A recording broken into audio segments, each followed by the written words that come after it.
The morning they asked me to leave started like any other. Coffee brewing in the kitchen, the familiar creak of the third stair as Dad came down for breakfast, Mom's voice carrying through the thin walls as she talked on the phone to my aunt. I was 23, fresh out of college with a degree that felt more like decoration than direction, working nights at a warehouse while I figured out what came next. The room I'd called mine since I was 7, second door on the left, overlooking the maple tree that scratched against the window on windy nights, had become my sanctuary in those uncertain months. I remember the exact pattern of sunlight on my bedroom floor when Mom knocked. 3 quick taps, the way she always did, though this time she didn't wait for an answer before pushing the door open. Dad stood behind her, his hands in his pockets, looking everywhere but at me. "We need to talk," Mom said, and I knew from the way she said it, firm, rehearsed, like she'd practiced in front of the bathroom mirror, that whatever came next had already been decided. They sat on my bed, the mattress dipping under their weight, while I stayed at my desk, my back to the window. The maple tree cast shadows that danced across their faces, and I found myself watching those shadows instead of meeting their eyes. "Your cousin Marcus is coming to stay with us," Mom began. "He's had some troubles back home. Lost his job, his apartment. Family helps family." I nodded. We'd always been that kind of family, or so I'd thought. The kind that made room, that stretched what we had to cover whoever needed covering.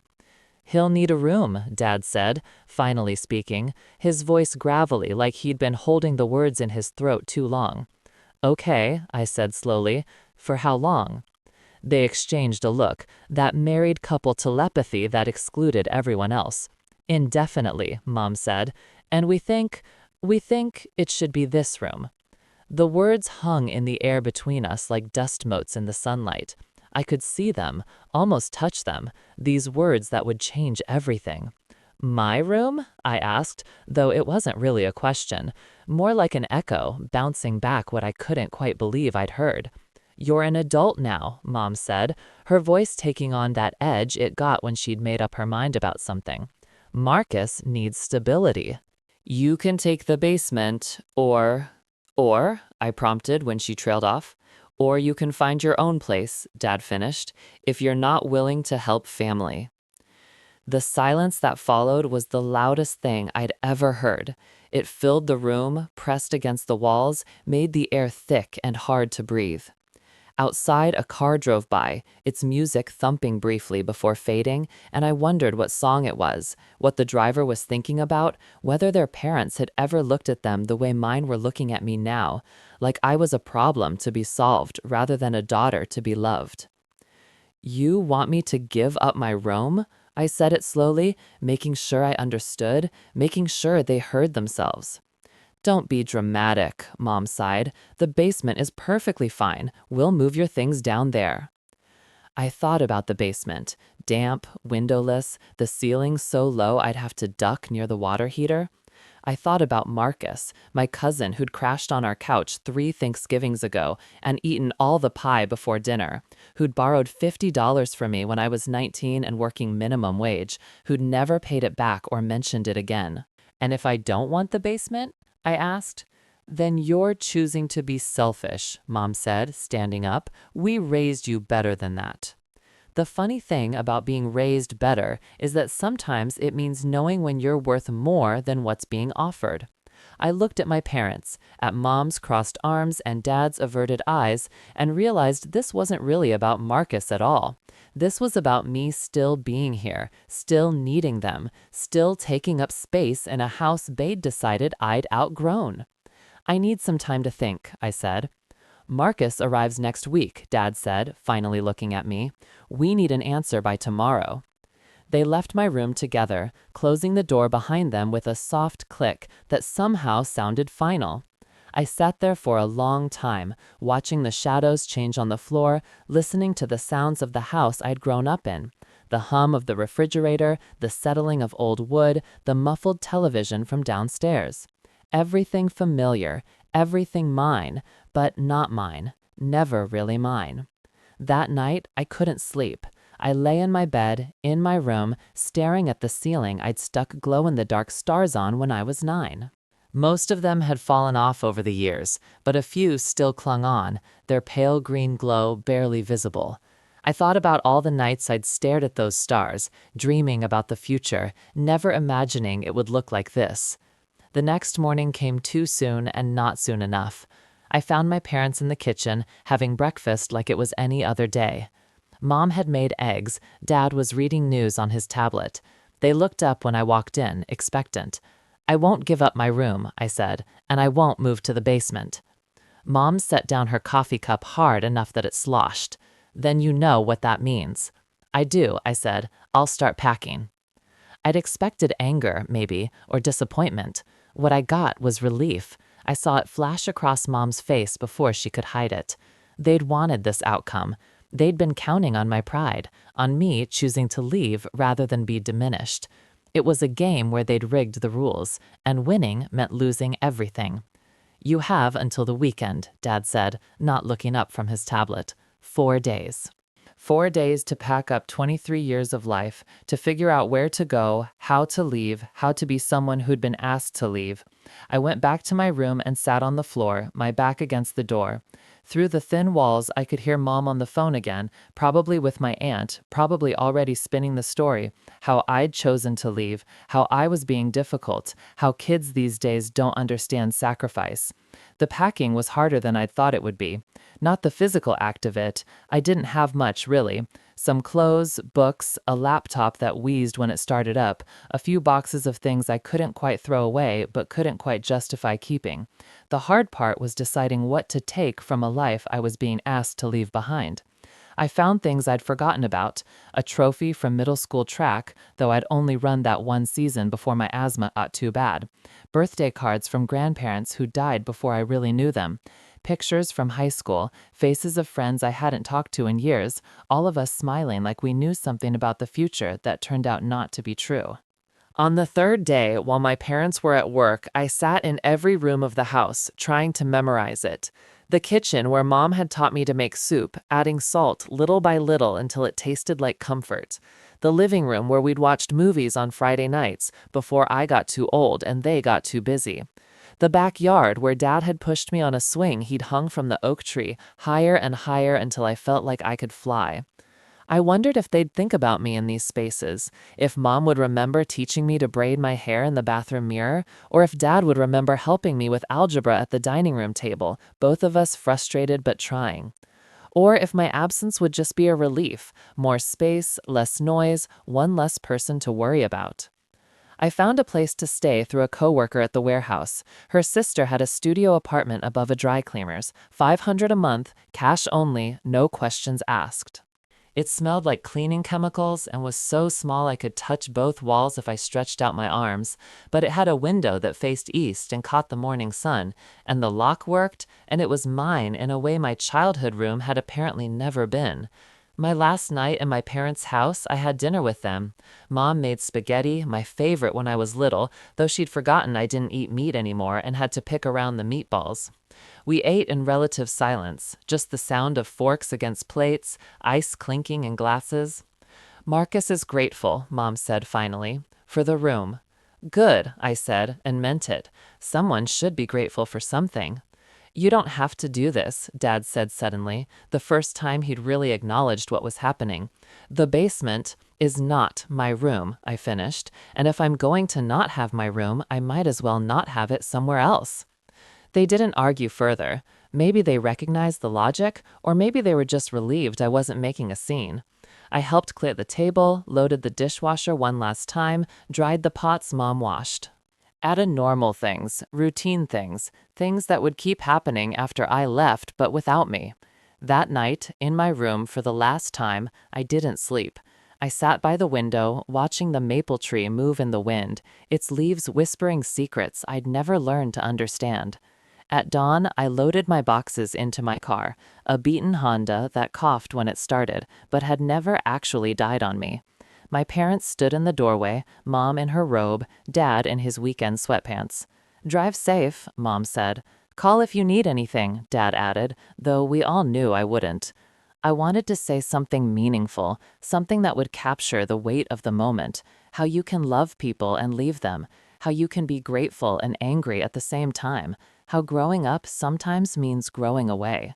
But all I managed was, take care of the maple tree. It drops a lot of leaves in the fall. The drive to my new place took 20 minutes, but it felt like crossing into another country. The streets got narrower, the buildings older, the space between what I'd been and what I was becoming stretched tight as a wire. The studio above the dry cleaners was exactly as small as I remembered from my viewing, but the morning sun was streaming through the window, painting everything gold.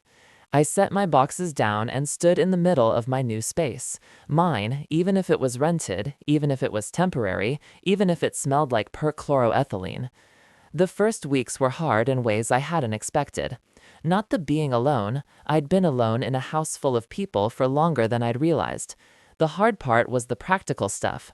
Figuring out how to feed myself on what was left after rent. Learning that the hot water only lasted 6 minutes if I wanted any pressure. Understanding that the couple upstairs fought every Friday night and made up every Saturday morning, loudly. I picked up extra shifts at the warehouse, loading trucks until my back ached and my hands blistered and then calloused. I learned to shop sales, to make a chicken last 4 meals, to ignore the cockroach that lived under my sink because killing it felt like bad karma when we were both just trying to survive. 3 months in, I got promoted to shift supervisor. It wasn't much, $2 more an hour and a clipboard that made me feel official, but it was something. I celebrated by buying a plant from the grocery store, a small succulent that the tag promised was virtually unkillable. I named it Marcus, which made me laugh in a way that didn't quite reach my eyes. I didn't talk to my parents. They didn't call, and I didn't either. Sometimes I'd pick up my phone, scroll to their numbers, imagine what I'd say, but the imagining was always enough to stop me. What was there to say? They'd made their choice, I'd made mine. We were all living with the consequences, presumably satisfied with the trade-offs we'd made. 6 months passed. The warehouse job led to an office job with the same company, logistics coordinator, which sounded more impressive than it was, but came with health insurance and paid time off. I moved from the studio to a 1-bedroom in a better neighborhood, one where the locks worked on the first try and the water stayed hot for whole showers. I learned to cook properly, not just survive. I bought furniture from thrift stores and made it mine with paint and patience. I read books I'd always meant to read, watched movies alone without feeling lonely, discovered I liked my own company more than I'd expected. A year became 2, then 3. I dated someone for a while, a nice guy named James who fixed computers and made me laugh, but when he started talking about meeting families and merging lives, I realized I wasn't ready to trust someone with that kind of weight again. We parted amicably, and I added him to the list of people I'd cared about but couldn't quite hold on to. The office job turned into a better office job with a different company. I was good at logistics, it turned out, making things fit, finding space where there didn't seem to be any, solving puzzles that other people saw as problems. My salary grew, slowly but steadily. I started a savings account, then an investment account, watching the numbers grow with a satisfaction that had nothing to do with the money itself and everything to do with what it represented, security that didn't depend on anyone else's approval. 5 years after I'd left, I ran into my aunt at a grocery store 2 towns over. She looked older, grayer, more tired. We stood there by the frozen vegetables, neither of us quite sure what to say. "How are you?" she asked finally. "Good," I said, and meant it. Really good. She started, then stopped. "Marcus still lives with them." "Good for Marcus," I said, and I meant that too. Sort of. "They miss you," she said quietly. I wanted to ask why missing me hadn't translated into calling, into reaching out, into reconsidering, but I just nodded and said, "I hope they're well." She looked like she wanted to say more, but I excused myself, left my half-full cart, and drove home. That night, I sat in my apartment, my nice apartment with its exposed brick and updated kitchen, and tried to feel something other than tired. But tired was all I had, so I went to bed early and dreamed about rooms I'd never lived in. 7 years in, I got headhunted by a startup, the kind of opportunity that changes trajectories, that turns careers into capital C careers. The pay was double what I was making, with stock options and flexibility and a team that actually valued what I brought to the table. I negotiated my package, something the old me never would have done, too grateful for any offer to risk asking for more. But I'd learned that sometimes asking for what you're worth is the only way to get it. The startup grew. My stock options became worth something, then worth a lot. I bought a car that started on the first try every time. I traveled to places I'd only seen in photographs. I learned that success tastes different when you've earned it yourself. Less sweet, maybe, but more satisfying, like dark chocolate instead of candy. 10 years after leaving my parents' house, I was having lunch with a real estate agent. Not because I was looking, but because in my line of work, you never knew when you'd need space for inventory or offices or expansion. She was showing me listings on her tablet, swiping through properties with practiced efficiency, when one made me stop mid-bite. "That one," I said, pointing. "Oh, that's a great property," she said, brightening. 4 bedrooms, 2.5 baths, completely updated kitchen, original hardwood throughout. The neighborhood is excellent, quiet, established, excellent schools if that matters. I knew the neighborhood. I knew the house. I'd trick-or-treated there as a kid. The elderly couple who lived there always gave out full-size candy bars. It was directly across the street from my parents' house. "When is it available?" I asked, my voice steadier than my hands. "Immediately. The owners relocated for work. They're motivated to sell." I bought it, not out of spite or revenge or any of the dramatic reasons that would make a better story. I bought it because it was a good investment, because the timing was right, because I could. But also, and I couldn't lie to myself about this, because there was something poetic about it, something that felt like coming full circle, even if the circle had teeth. The closing was quick, efficient. I signed papers in an office that smelled like coffee and new carpet, wrote a check that would have seemed impossible 10 years ago, and accepted keys to a house I'd only ever seen from the outside. I moved in on a Saturday, hired movers this time because I could, because I had things worth moving carefully. The truck pulled up early in the morning, and I saw curtains move in my parents' house, saw shapes behind windows, but no one came out. The house was beautiful. Sunlight streamed through large windows, hardwood floors gleamed under my feet.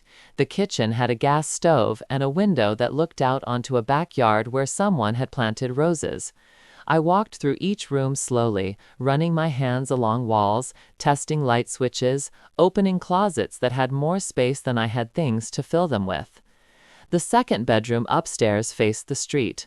I stood at the window and could see directly into what had been my room, was now presumably Marcus's room.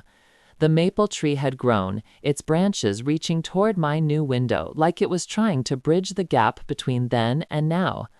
I spent the first night in my new house sitting on the floor of my living room, eating takeout from containers, surrounded by boxes I wasn't in any hurry to unpack. The house felt too big, too quiet, too much like a statement I wasn't sure I wanted to make. But it also felt like mine, in a way that was different from my apartments, permanent, rooted, real. The next morning, Sunday, I was having coffee on my front porch when my father walked out to get his newspaper. He was still in his robe, his hair more gray than I remembered, his movements slower. He bent to pick up the paper and saw me as he straightened. We stood there, frozen, 20 feet and 10 years apart.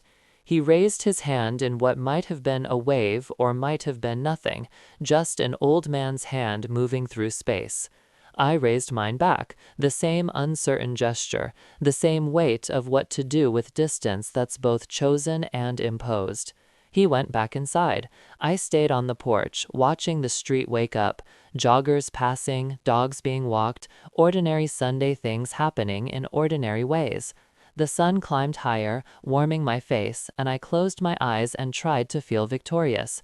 But all I felt was tired and a little sad and strangely peaceful, like I'd been holding my breath for 10 years and could finally exhale. Over the next weeks, I settled in. I painted the guest room a soft blue, hung pictures that weren't of anyone in particular, but made the walls feel less empty.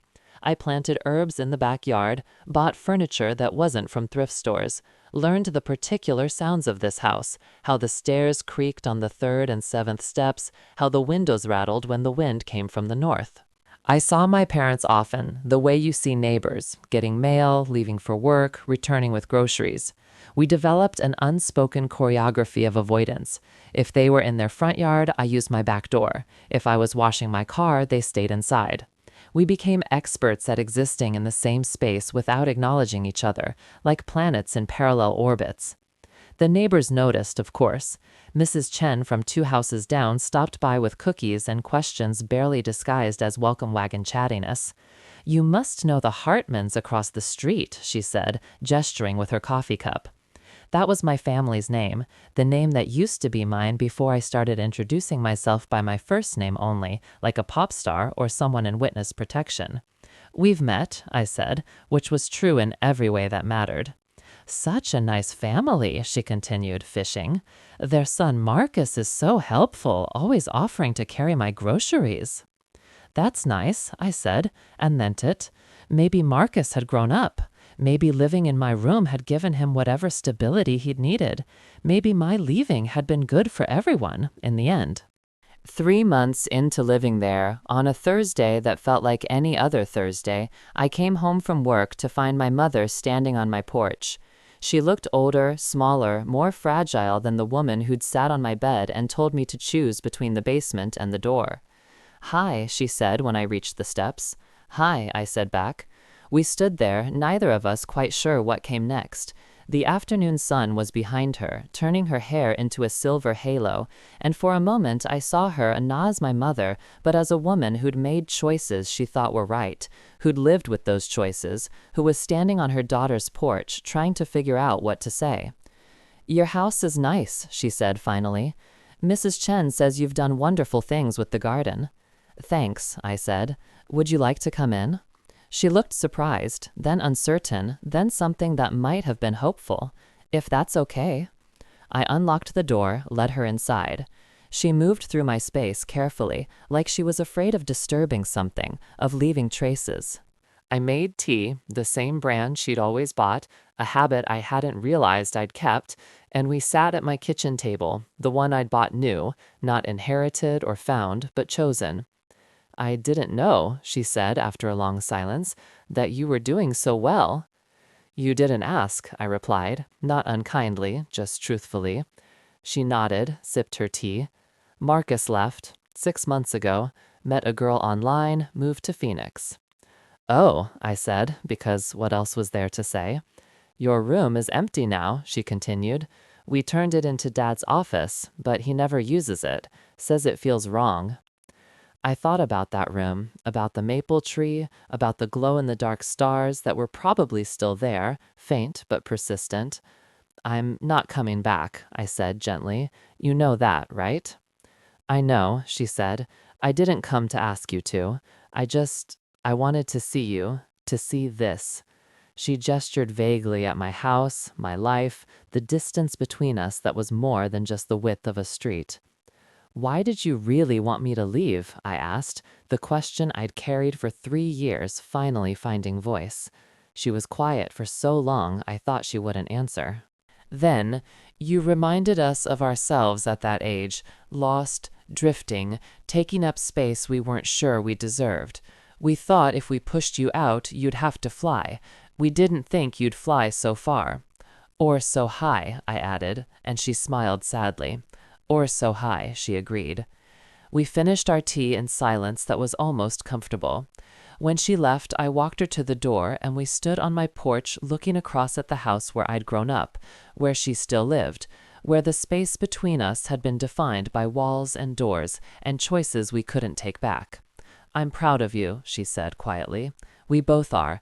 We just don't know how to say it in a way that doesn't sound like we're taking credit." "You're not," I said. "The credit is mine."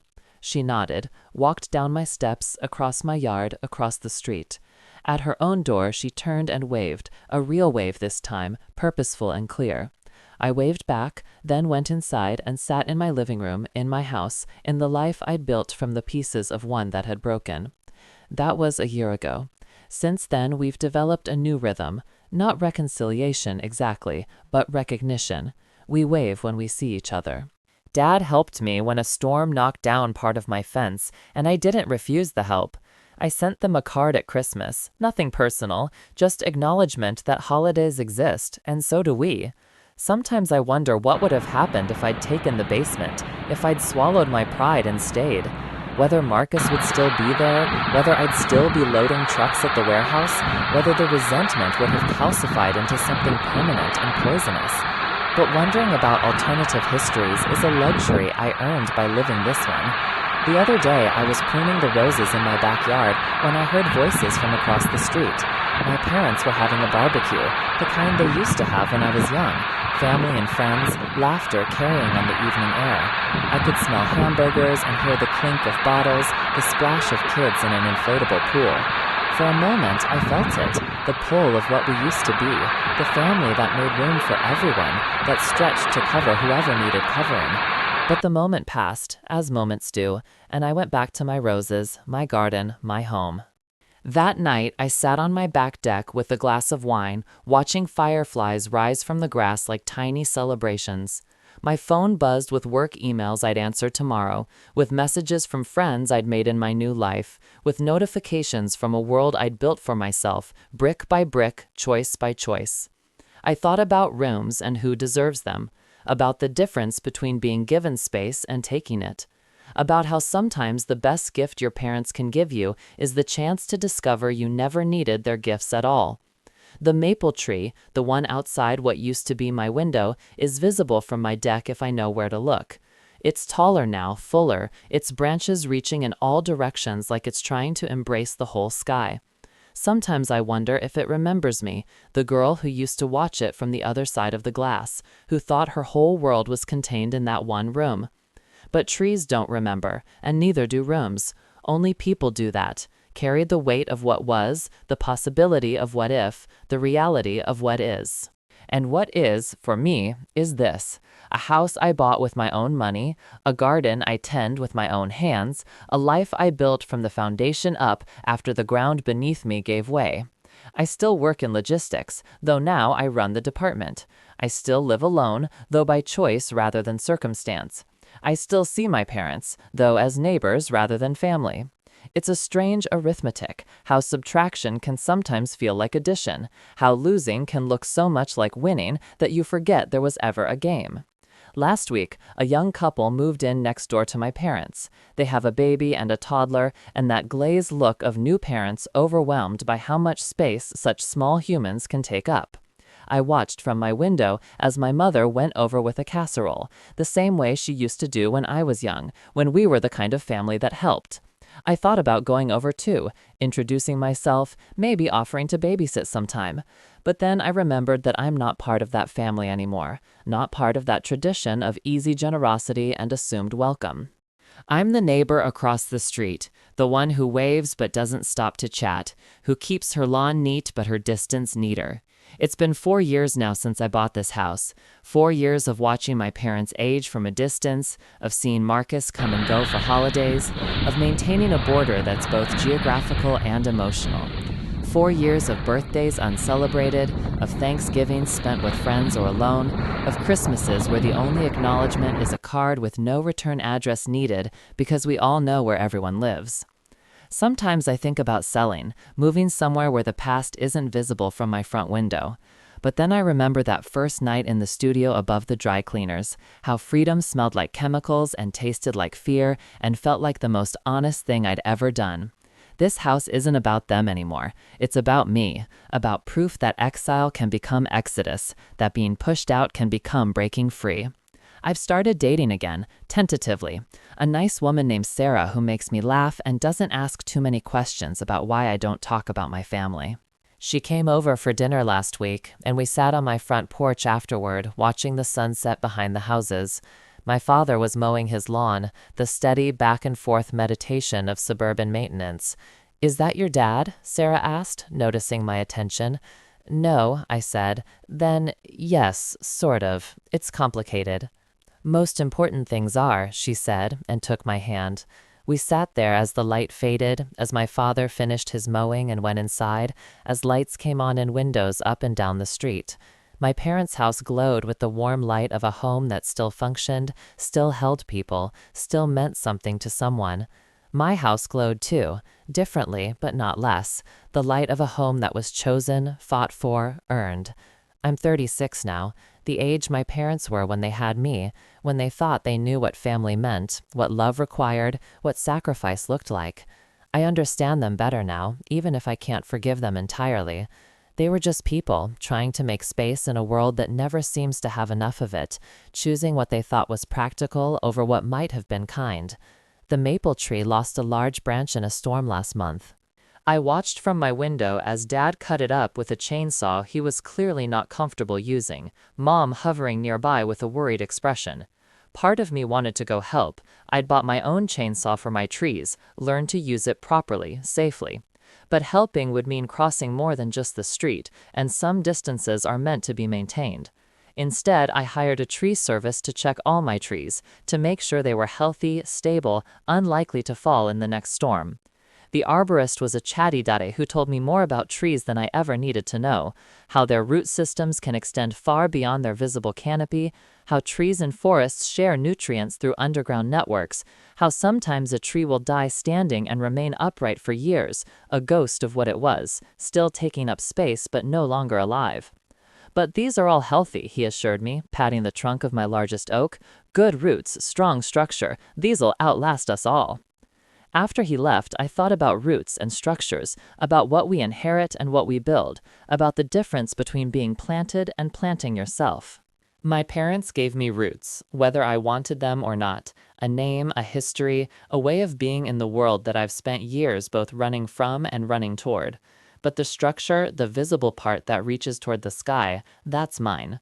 I've been thinking about forgiveness lately. Not the dramatic kind, with tearful reunions and everything suddenly fixed, but the quiet kind that happens when you're not paying attention. The kind where one day you realize the anger has faded to sadness, and the sadness has faded to understanding, and the understanding has faded to something that's almost like peace. I'm not there yet. Maybe I never will be. But I'm closer than I was yesterday, and yesterday I was closer than the day before. It's progress, even if it's not the kind you can measure or celebrate or share with anyone who would understand why it matters. The young couple next door to my parents had another baby. I saw them bringing the carrier home from the hospital, my mother rushing out to coo over the newborn, my father carrying in their bags. The toddler ran around the yard, excited and confused, probably wondering where this new person was going to sleep, whether they'd have to give up their room, whether love was something that divided or multiplied when more people showed up to claim it. I wanted to tell them it multiplies, always, even when it feels like subtraction, that there's always enough room if you're willing to make it, that sometimes the most loving thing you can do is leave, and sometimes the cruelest thing is to stay. But these aren't lessons you can teach. They're only ones you can learn, usually the hard way, usually too late. Instead, I sent over a baby gift, a soft blanket I'd seen at a boutique downtown, something impractical and beautiful, the kind of thing you buy when you have disposable income and no one to spend it on.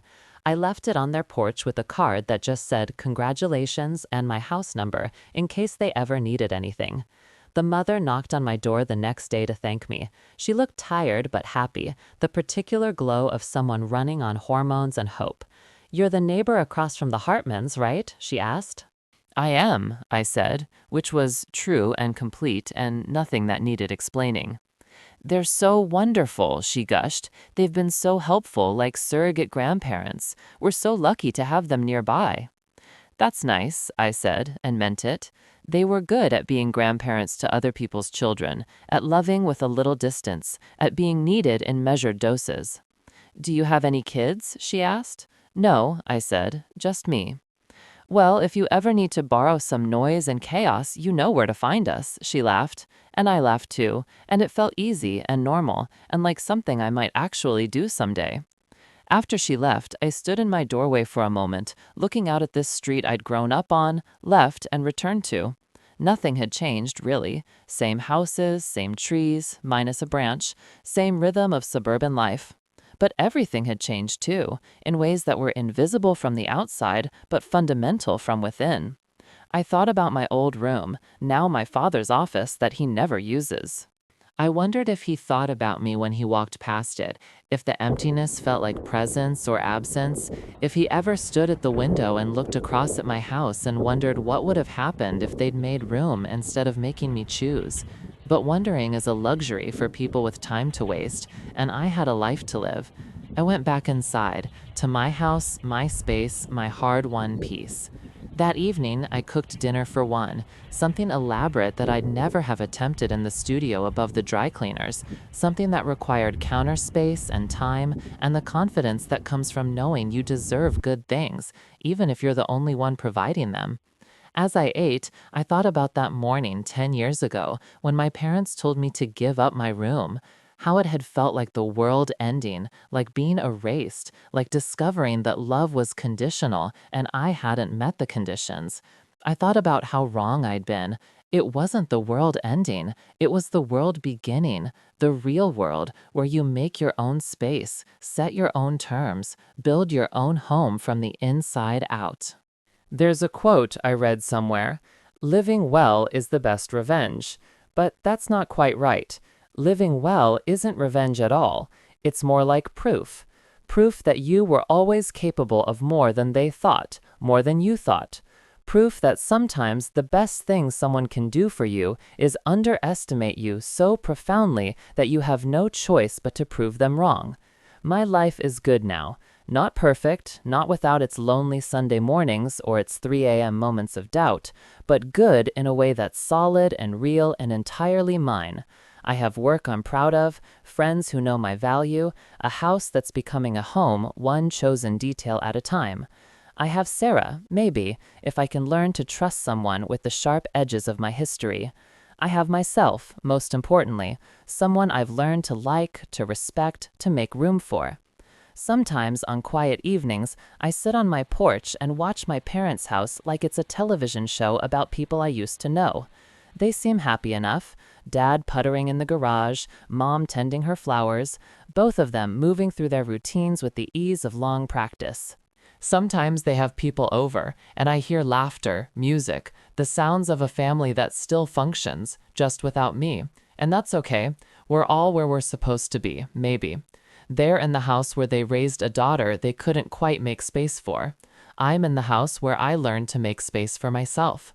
The street between us is just a street, but it's also a river, a border, a necessary distance that keeps us all safe from the danger of trying to be something we're not, a close family, a loving unit, people who put each other first. The other morning, very early, I was sitting on my back deck with coffee, watching the sunrise paint the sky in shades of pink and gold. The world was quiet except for birds and the distant hum of someone's air conditioner. It was the kind of morning that makes you grateful to be alive, to be exactly where you are, to have survived whatever you had to survive to get here. I heard a door open and close, footsteps on gravel.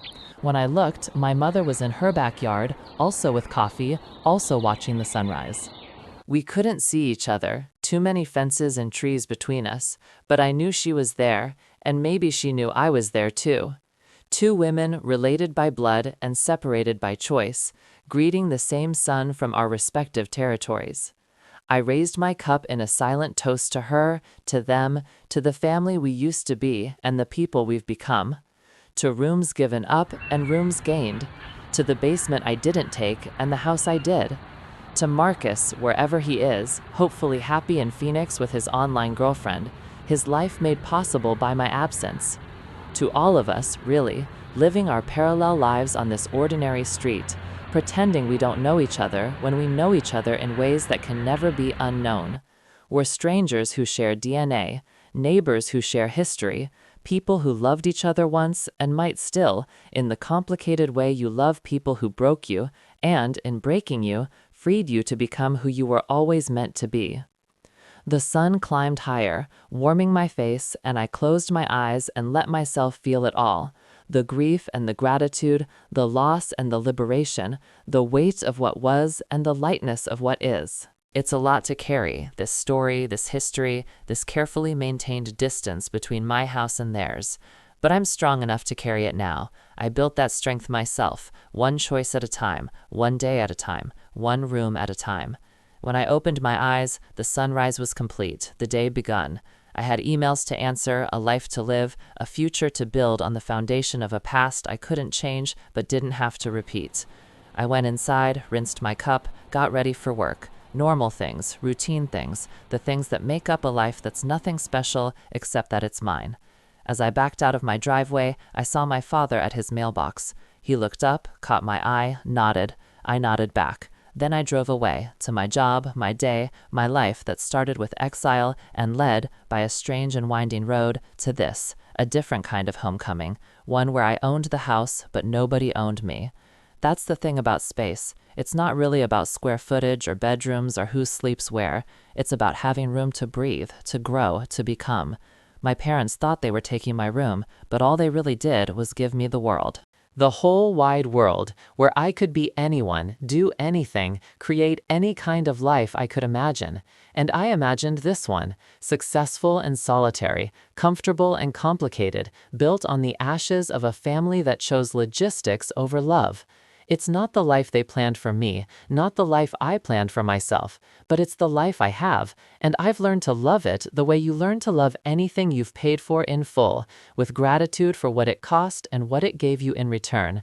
The irony, of course, is that I ended up in logistics, making a career out of making things fit, finding space where there seems to be none.